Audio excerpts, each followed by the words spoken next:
बेरमपुर मध्य प्रदेश की वादियों में बसा एक खूबसूरत गांव। लेकिन इस गांव में छिपे थे कुछ ऐसे भयानक रहस्य जिन्होंने उस सदी में निवास करने वाले साहसी लोगों के दिल में भी एक खौफ पैदा कर रखा था।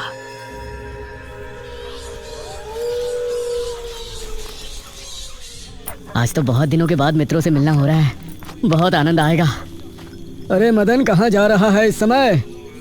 पिताजी, मेरे मित्रों से इतने दिनों बाद मिलना हो रहा है। वो सुबह होने पर वापस नगर चले जाएंगे। अरे तुझे पता नहीं क्या, आज शनिवार की रात है। आज के दिन निशिर मोलो गांव में घूमते हैं। पिताजी, चाहे निशिर मोलो आए या नरकासुर, मुझे आज मेरे मित्रों से मिलने से कोई नहीं रोक सकता। ठीक है, लेकिन ध्यान रहे, जैसे ही तुमको उनके कदमों की आहट सुनाई दे और उनका वो मंत्र जिसको वो दोहराते हुए आगे बढ़ते हैं, तो उन्हें बिना देखे किसी ऐसी जगह छिप जाना जहाँ से ना वो तुमको देख सके ना तुम उनको। और जब तक उनकी आवाज़ आना बंद ना हो जाए उनके सामने नहीं आना।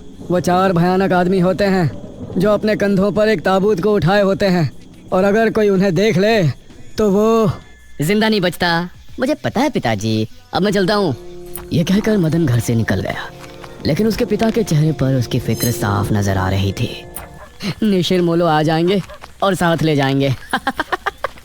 ऐसा लगता है कि हमारे गांव के लोग अभी भी दूसरी सदी में जी रहे हैं। वो तेज तेज कदमों के साथ आगे बढ़ रहा था।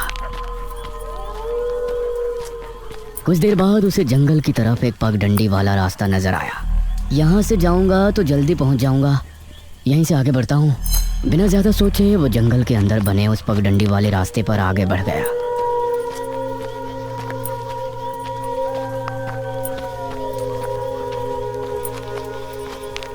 आज तो बहुत मजा आने वाला है, मिलकर खूब मदिरा पान भी करेंगे।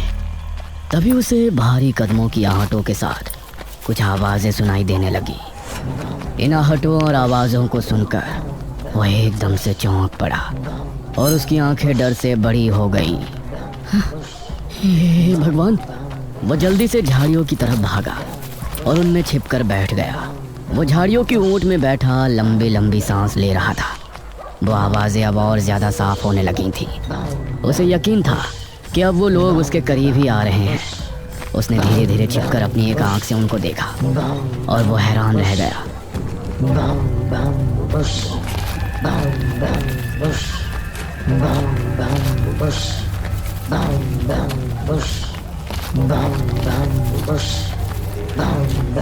हे भगवान, मैंने इन्हें देख लिया।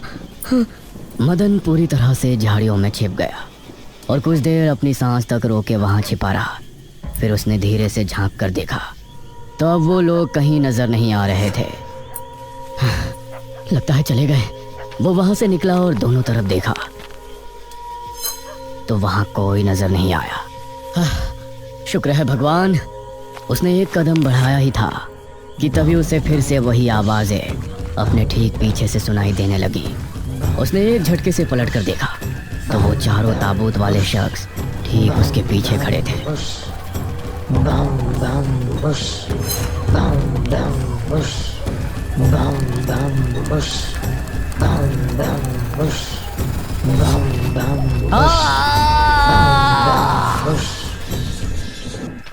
इस तरफ जब देर रात भी मदन वापस नहीं लौटा तो उसके पिता को उसकी चिंता होने लगी। उसने गांव के एक आदमी विपुल को साथ लिया और जंगल की तरफ रवाना हुआ।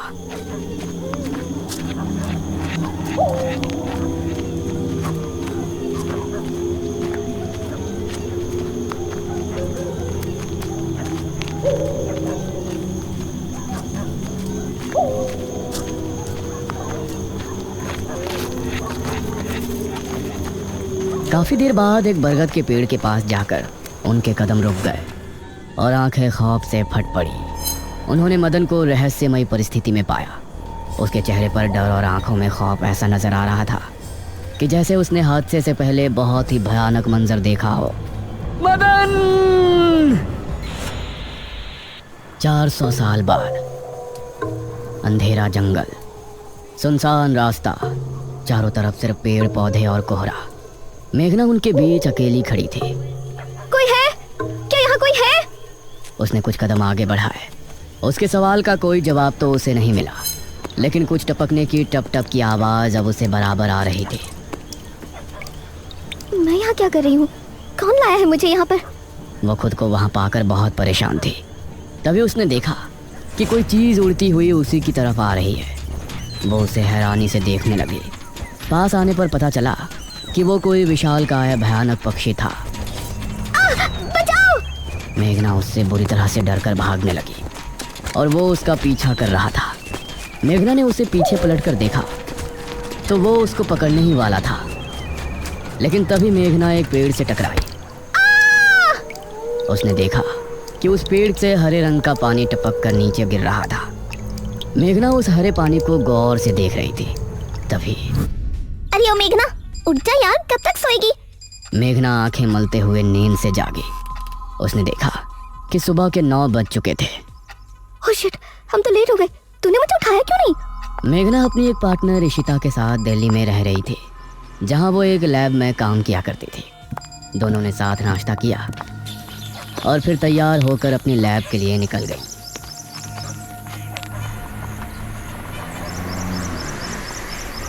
तेरा ऑमलेट खा खा कर मेरा पेट खराब हो चुका है। रोजाना कच्चा ही बना कर दे देती है। शुक्र मना कि कच्चा भी खाने को मिल तो रहा है। तेरे भरोसे रहेंगे तो वो भी नहीं मिलने वाला। सोकर ही 9 बजे उठती है।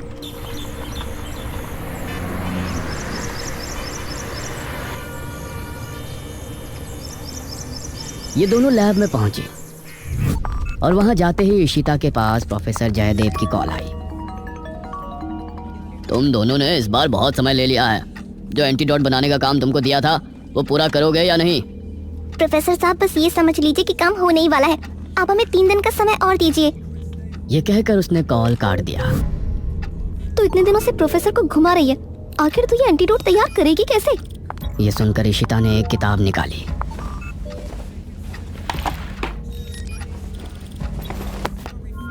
यार देख ये किताब, इसमें बहुत से ऐसे लिक्विड के बारे में लिखा है जिनकी कहानी पुरानी दंत कथाओं और लोक कथाओं से जुड़ी है। तो तू कहना क्या चाहती है? मुझे इस किताब में बहुत ही अनोखे लिक्विड के बारे में पता चला है, जिसे मृत्युंजय अमृत कहते हैं। हम उस लिक्विड का टेस्ट करेंगे और अगर वो हमारे काम का निकला तो उसे यूज भी कर सकते हैं। मृत्युंजय अमृत? देख, मैं तेरे साथ कहीं नहीं जाने वाली हूँ। ये सब बातें बकवास होती हैं। अरे देख तो सही, इस पेड़ से हर पूर्णमासी की रात ये हरा लिक्विड टपकता है। तभी मेघना ने देखा कि उस पन्ने पर किसी मृत्युंजय अमृत के बारे में लिखा था और उसमें ठीक वही पेड़ दिखाया गया था जो मेघना रोजाना अपने सपने में देखा करती थी। मतलब उस हरे पानी की बात ही इस किताब में लिखी थी। हे भगवान, क्यों हिला डाला ना, है ना इंटरेस्टिंग? मेघना ने कुछ सोचा और फिर जवाब दिया, हाँ तो हम दोनों कल ही बीरमपुर गांव के लिए निकलते हैं।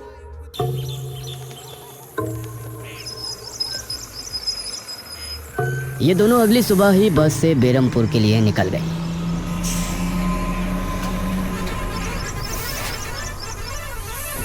वैसे एक बात बता, तू मेरे साथ वहां जाने के लिए एक ही बार में कैसे राजी हो गई? मेघना ने सच को छिपाते हुए कहा। ऐसी अनोखी चीज देखने के बाद भला कौन नहीं होगा जो इसको देखना नहीं चाहेगा? ओहो, ये हुई ना बात। मैंने तुझे पार्टनर बनाकर कोई गलती नहीं की।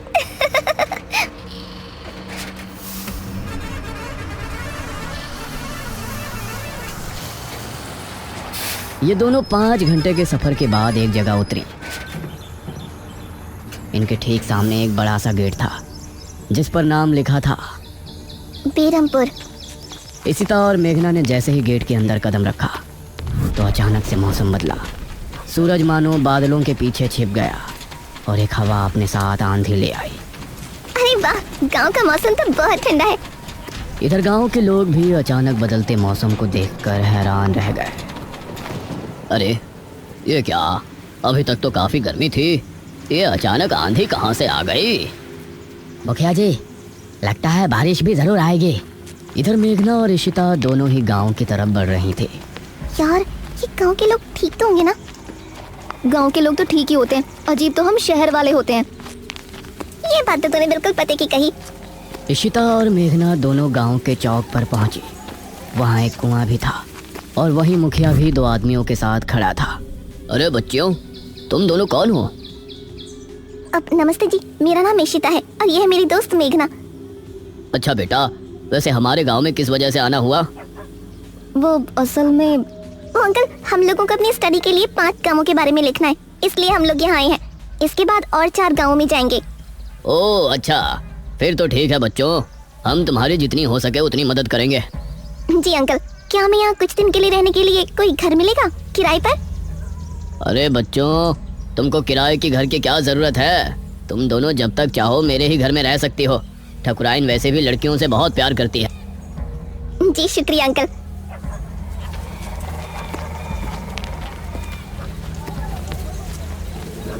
मुखिया इशिता और मेघना को अपने घर ले आया।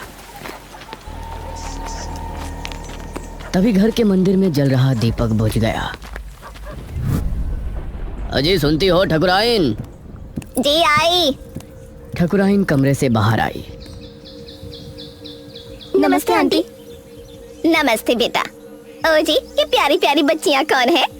ये दोनों शहर से अपनी पढ़ाई के सिलसिले में आई हैं। हमारे गांव के बारे में लिखना चाहती हैं। वो क्या होता है रे, वो रिसर्च करने आई हैं। तभी वहां पर एक और लड़का आया। क्या कहा? हमारे गांव पर रिसर्च? इशिता और मेघना ने उसे देखा। भला हमारे बेवकूफ गांव में आपको क्या मिल सकता है? ये सुनकर इशिता और मेघना हैरान रह गई। चुप करो अनुज, ऐसे कोई अपने गांव में बोलता है क्या? ये मेरा बेटा है अनुज। अनुज ने मेघा और इशिता की ओर देखा और उन्हें हाथ जोड़कर नमस्ते किया। नमस्ते बेटा अनुज, जरा इन दोनों को वो खाली कमरा दिखा दो जो तुम्हारे कमरे के बराबर में है।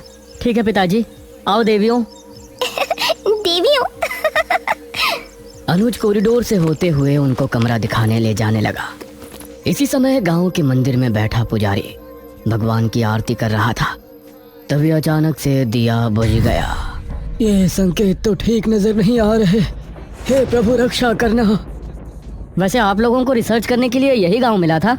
अरे हम लोगों को 5 गांवों के बारे में लिखना है, तो इसीलिए जो भी गांव पास दिखा चले आए। इसके बाद और किसी गांव में जाएंगे। अच्छा, वैसे यहाँ कुछ ऐसा है जो कि रहस्यमय या ऐतिहासिक हो? हाँ है ना, एक राजमहल। राजमहल यहाँ? हाँ, 400 साल पहले जो यहाँ के राजा हुआ करते थे, उनका महल। वैसे अनुज, क्या तुम हमें उस महल में लेकर चलोगे? हाँ, तुम लोग जाना चाहोगी तो जरूर। तो ठीक है, रात को जब सब सो जाएंगे तो हमें वहाँ ले चलना। यह सुनकर मेघना इशिता को हैरानी से देखने लगी। रात के समय तुम लोग मजाक तो नहीं कर रहे? नहीं, हम तो चलने को तैयार हैं। तुम्हें डर लग रहा है तो बताओ। मेरा गांव है ये, मुझे क्यों डर लगेगा। ठीक है, ले चलूंगा, लेकिन पिताजी को और माँ को पता नहीं चलना चाहिए। ग्रेट। तो बताओ किस टाइम आ रहे हो? 12 बजे तक पिताजी और माँ दोनों सो जाएंगे। मैं उसी समय तुम लोगों को ले आऊंगा। हाँ सही है। ये कहकर अनुज ने उन्हें कमरे में छोड़ा और वहाँ से चला गया। ये क्या? हम तो उस मृत्युंजय अमृत के बारे में पता करने आए थे ना। अब हम ये राजमहल क्यों जा रहे हैं? अरे उसको सीधा पूछते तो उसे शक हो जाता ना। आज हम राजमहल चलते हैं और फिर कल उसे जंगल जाने को कहेंगे और वहाँ जाकर बातों ही बातों में उसे मृत्युंजय अमृत के बारे में पूछेंगे। ये सही है। इस तरफ गांव के लोग मौसम के बदलती ठंड से बहुत हैरान थे। पुजारी बार बार आसमान की तरफ देख रहा था, जहां उसे काला अंधेरा इधर उधर घूमता हुआ नजर आ रहा था। करीब 12 बजे जब मुखिया और उसकी पत्नी गहरी नींद में थे तो अनुज कमरे से निकला। अरे लगता है आ गया। इशिता ने उठकर दरवाजा खोला। हाय अनुज। तुम लोग तैयार हो? हाँ चलो, हम तो रेडी हैं। तो चलो। अनुज इनको लेकर घर से निकला और इन्होंने 2 गलियां पार कर ली थी। तुम्हारे गांव में हवा इतनी ज्यादा चलती है क्या? रोज तो नहीं चलती, लेकिन शहर की 2 लड़कियों के साथ लगता है उनके शहर का प्रदूषण भी आंधी के रूप में साथ आ गया। कुछ देर चलने के बाद ये तीनों एक बड़े से राजमहल के सामने खड़े थे, जिसे देखकर मेघना को कुछ याद आने लगा। ऐसा लगता है कि इस राजमहल को मैंने पहले कहीं देखा है। ये है राजमहल राजा सूरजभान का। वाकई में काफी आलीशान है। यह कहते हुए इशिता ने अपने कैमरे में उसकी एक फोटो ली। हमें खिड़की से अंदर जाना पड़ेगा, इसका दरवाजा सालों से जाम है। ये तीनों एक खिड़की के रास्ते राजमहल में पहुंचे और वहां की हर एक चीज मेघना को जानी पहचानी लग रही थी। इस तरफ गांव में आंधी का बहाव बढ़ने लगा था। सभी अपने अपने घरों में आराम से सो रहे थे।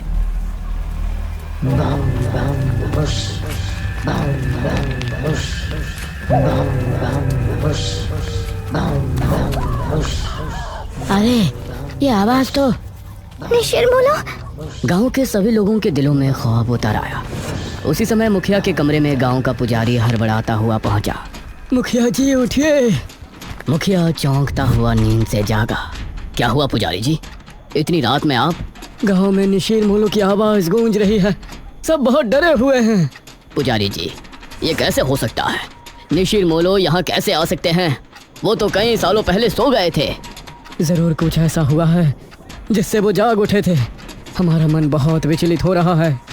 गांव के सभी लोग अपने अपने घरों में जाग चुके थे और डरे बैठे थे। यह आवाज़ सभी के दिलों में खौफ पैदा कर रही थी। मेघना, इशिता और अनुज तीनों इस बात से बेखबर राजमहल में घूम रहे थे। ये कैसी आवाज है? हाँ, मैंने भी सुनी। ऐसा लग रहा था कि कोई सिपाही भारी जूतों के साथ गलियारे में चहलकदमी कर रहा है, लेकिन दूर दूर तक कोई नजर नहीं आ रहा था।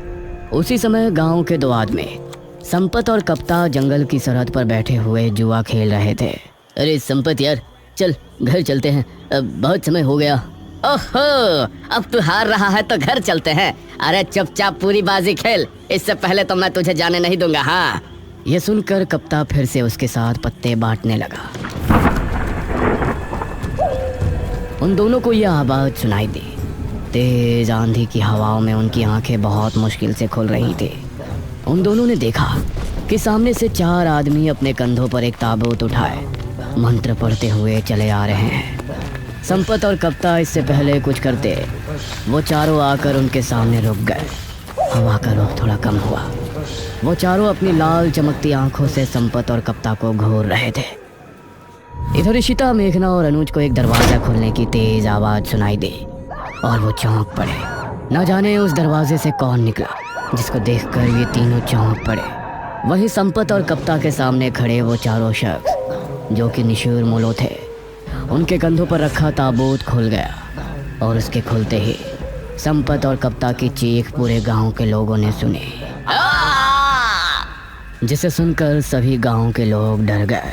ये किसकी चीख थी जी? निशिर मोलो, निशिर मोलो, ये चीख किसी अनहोनी की संकेत थी। निशिर मोलो आखिर कौन है? क्या है मृत्युंजय अमृत? और क्या संबंध है मेघना का इन सब से?